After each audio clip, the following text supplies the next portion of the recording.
Good bad ugly மூவிலேருந்து latest ஸ்டில்லை release பண்ணிருக்காங்க.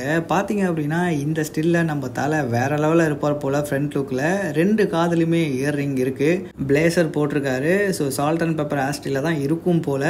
பத்தாவதுக்கு இந்த மோட் ஒரு பார்ட்டி மோடில் இருக்கப்பட்டதாக தான் இருக்கும் அப்படின்னு நான் கெஸ் பண்ணுறேன். ஏன்னா அப்படி தான் இருக்குது. அப்பியரன்ஸும் சரி, அவரை சுற்றி இருக்கிற அந்த இடங்களும் சரி, மக்கள் கூட்டமும் சரி. ஸோ குட் பை டக்லி படத்தோட ரிலீஸ் டேட் என்ன ஆச்சுன்னு கேட்டிங்கன்னா, அந்த ரிலீஸ் டேட்டை பற்றி அஃபிஷியலாக மைத்ரி ப்ரொடக்ஷன் கன்ஃபார்ம் பண்ணாமல் தான் இருக்காங்க. படம் ஏப்ரல் 10 வருது அப்படின்றது இது வரைக்கும் உண்மை தான், அது கன்ஃபார்ம் தான். ஆனால் தள்ளி போகுதான்னு கேட்டால் அதை அஃபிஷியலாக கன்ஃபார்ம் பண்ணலை. ஆனால் கண்டிப்பாக அவங்க தள்ளி எடுத்துகிட்டு போகிறதுக்கான வாய்ப்புகள் தான் இருக்குது. ஏன் அப்படின்னா, அவங்க ப்ரொடியூஸ் பண்ணுற 2 படத்தையும் ஒரே நாள் ரிலீஸ் பண்ணி அவங்க கலெக்ஷனை குறைச்சிக்க அவங்க விருப்பப்படவே மாட்டாங்க.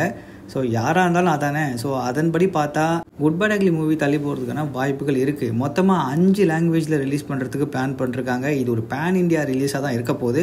ஸோ நீங்கள் என்ன நினைக்கிறீங்க? தள்ளி போகும்னு நினைக்கிறீங்களா, இல்லை தள்ளி எடுத்துகிட்டு போக மாட்டாங்கன்னு நினைக்கிறீங்களான்றதை கமெண்டில் போடுங்க. அதுக்கு முன்னாடி இந்த ஸ்டில் எப்படி இருக்குது அப்படின்றதையும் கமெண்டில் போட்டுருங்க.